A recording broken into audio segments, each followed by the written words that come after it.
Good morning students. आइए आज पढ़ते हैं जेनेटिक्स में मोनोहाइब्रिड क्रॉस के बारे में। मोनोहाइब्रिड क्रॉस को हम ऐसे समझ लें, इनहेरिटेंस ऑफ वन कैरेक्टर और इनहेरिटेंस ऑफ वन जीन के नाम से भी जानते हैं। क्वेश्चन किसी भी के नाम से पूछा जाता है, आप से मोनोहाइब्रिड क्रॉस भी पूछ सकते हैं, mono inheritance of one character या वन जीन भी कह करके पूछा जा सकता है।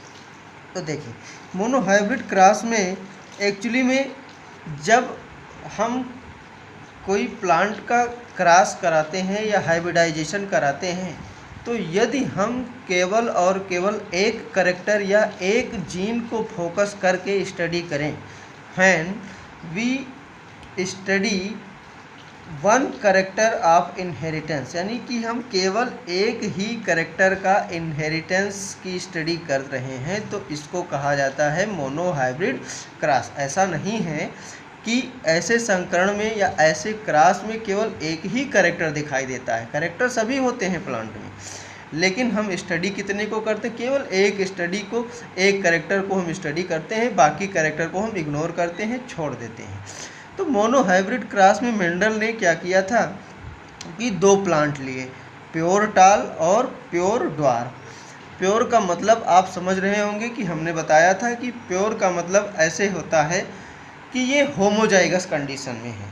होमोजाइगस कंडीशन यानी कि इनका जो जीनोटाइप है दोनों सिमिलर है, दोनों एलील सिमिलर हैं, यानी कि दे produces same type of gamete, यानी एक ही प्रकार के गैमीट बनाते हैं। चाहे इनको देख लीजिए, अगर ये कैपिटल टी जीन है तो ये इसमें केवल एक ही प्रकार की जीन बनेगी और वो बनेगी कैपिटल टी प्रकार की, गैमीट बनेंगे। इसमें भी एक ही प्रकार का गैमीट बनेगा और वो भी स्मॉल टी प्रकार का गैमीट बनेगा।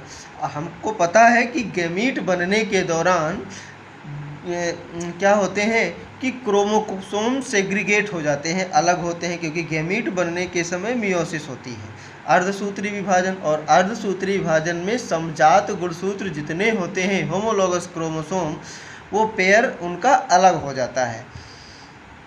तो हम यहाँ पर अब ऐसे पहले मान लेते हैं ये पेरेंटल जनरेशन है और इनसे बना क्या, ये गैमीट है। क्या है? ये गैमीट है। और प्योर टाल इसलिए हम इसे कहते हैं, हम पहले ही आपको बता चुके हैं, प्योर लाइन, प्योर ब्रीडिंग या प्योर टाल प्लांट, इसलिए क्योंकि अगर इनको हम सेल्फ फर्टिलाइजेशन या self pollination generation by generation कराते रहें तब भी हमें टाल प्लांट ही मिलेगा। और ऐसे प्लांट जो कई जनरेशन तक सेल्फ फर्टिलाइजेशन कराने पर केवल सभी प्लांट टाल मिले तो वो कहलाएंगे प्योर टाल। अब देखें, इनको जब क्रॉस कराते हैं तो फर्स्ट जनरेशन में क्या होगा, ये गैमीट इससे फर्टिलाइजेशन कर जाएगा और फर्टिलाइजेशन करेगा तो फर्स्ट जनरेशन, जिसे F1 जनरेशन के नाम से जानते हैं, हमें क्या मिलेगा, capital T small T.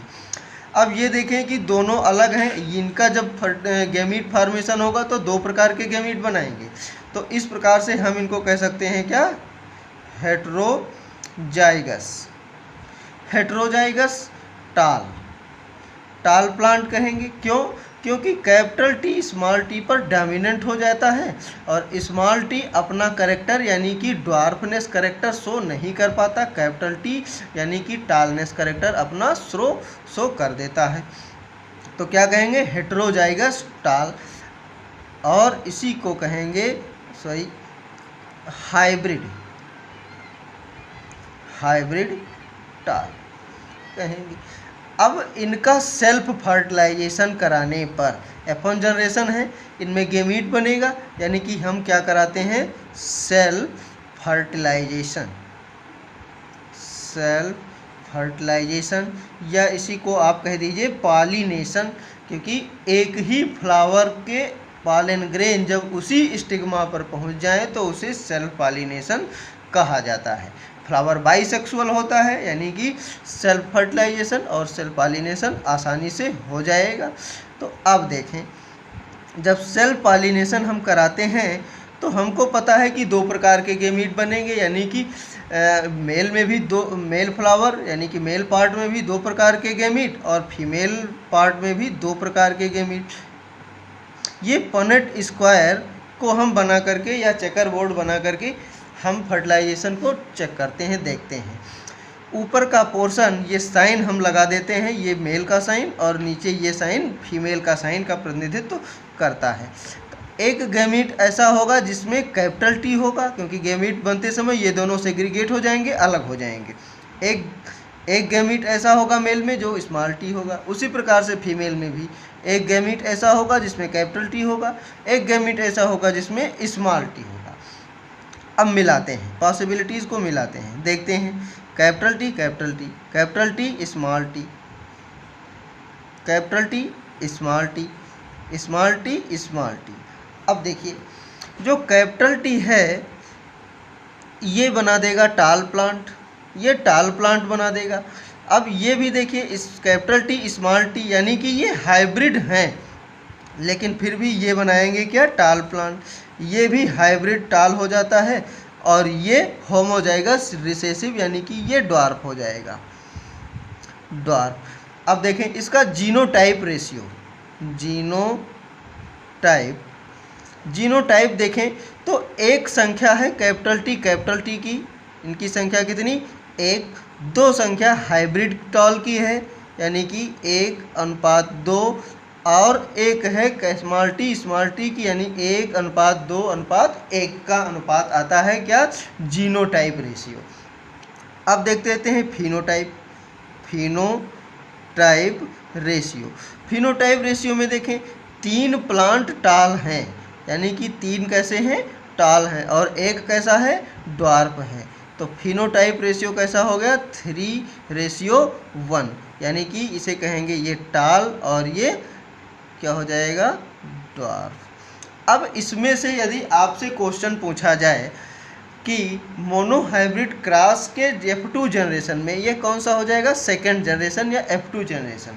Second F2 generation में होमोजाइगस टाल प्लांट कितने बनते हैं, तो वो कितने बन जाएंगे, 1 बनेंगे। या आप ऐसे कह लीजिए कि 1/4, या ऐसे कह लीजिए 25%। ठीक है बच्चों।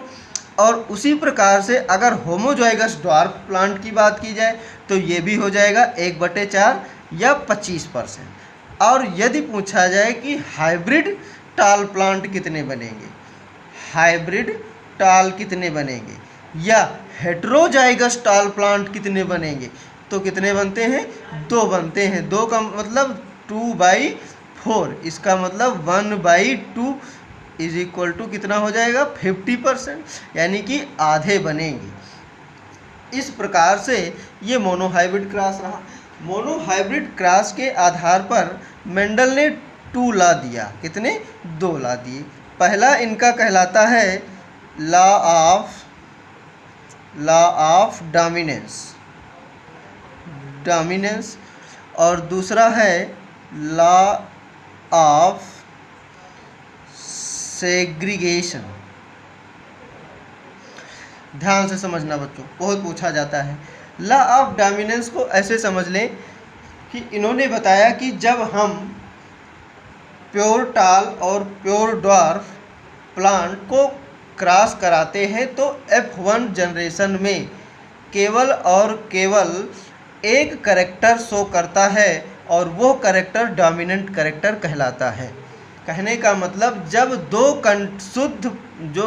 दो शुद्ध प्लांट जो एक दूसरे के लिए कंट्रास्टिंग कैरेक्टर रखते हैं, यानी प्योर डाल, तब उनका क्रॉस कराने पर प्रथम जनरेशन में या प्रथम पीढ़ी में केवल एक ही कैरेक्टर दिखाई देता है या शो करता है जो डोमिनेंट कैरेक्टर कहलाता है, और वह कैरेक्टर जो नहीं दिखाई देता वो रिसेसिव कैरेक्टर या अप्रबल या अप्रभावी कैरेक्टर कहलाता है।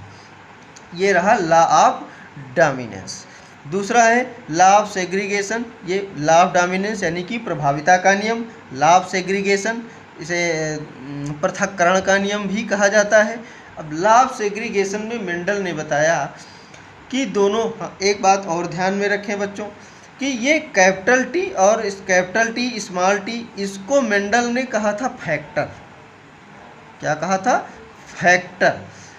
ठीक है, ये पूछा जाता है कभी कभी कि मेंडल ने क्या शब्द का इस्तेमाल किया था, तो इसको फैक्टर कहा था। उनको उस समय जीन का पता नहीं था, क्रोमोसोम की खोज नहीं थी, तो उस समय इन्होंने क्या कहा था, फैक्टर कहा था। और ये भी बताया कि factor always occur in pair, factor हमेशा कैसे होते हैं, जोड़े में होते हैं। और ये भी बताया कि कैरेक्टर जो होते हैं वो कंट्रोल्ड होते हैं किससे, फैक्टर से कंट्रोल्ड होते हैं, और फैक्टर कैसे होते हैं, जोड़े में होते हैं। अब आते हैं, देख लेते हैं लॉ ऑफ सेग्रीगेशन। सेग्रीगेशन में देखिए इन्होंने बताया कि F1 जनरेशन में, यानी कि प्रथम पीढ़ी में दोनों फैक्टर यानी डोमिनेंट फैक्टर और रिसेसिव फैक्टर एक साथ रहते हैं, और इन दोनों F1 जनरेशन में दोनों डोमिनेंट और रिसेसिव फैक्टर एक साथ रहते हुए भी एक दूसरे में मिक्स नहीं होते। दे डू नॉट मिक्स या ब्लेंड टू ईच अदर, एक दूसरे में मिक्स नहीं होते। और युग्मक बनते समय, गेमीट बनते समय दोनों कैरेक्टर के फैक्टर एक दूसरे से पृथक हो जाते हैं। देखिए पृथक हो रहे हैं, जब गैमीट का फॉर्मेशन हुआ तो कैपिटल टी अलग हो गया, स्मॉल टी अलग हो गया। तो यही बात बताई, पृथक्करण का नियम यही है कि गैमीट बनते समय दोनों फैक्टर एक दूसरे से अलग हो जाते हैं, तथा प्रत्येक गैमीट, एक गैमीट ये है जिसमें स्मॉल टी है और एक गैमीट ऐसा है जो कैपिटल टी है। इसका मतलब एक गैमीट में एक ही फैक्टर है, चाहे वो कैपिटल टी हो चाहे वो स्मॉल टी हो। मतलब यह कैरेक्टर, यह गैमीट अपने टालनेस, यानी केवल कैपिटल टी है इसलिए ये टालनेस के लिए प्योर है, शुद्ध है। यानी कि प्रत्येक गैमीट एक कैरेक्टर के लिए प्योर माना जाता है या प्योर होता है। इसीलिए लॉ ऑफ सेग्रीगेशन को कहते हैं law of purity of gametes, law of purity of gametes, युग्मकों की शुद्धता का नियम। तो बच्चों ऐसा हम आशा करते हैं कि आप लोगों को समझ में आया होगा। अगर कोई चीज़ ना समझ में आई हो, कहीं दिक्कत हो तो पूछ लीजिएगा, हिचकिचाइएगा मत। ओके, थैंक यू बेटा।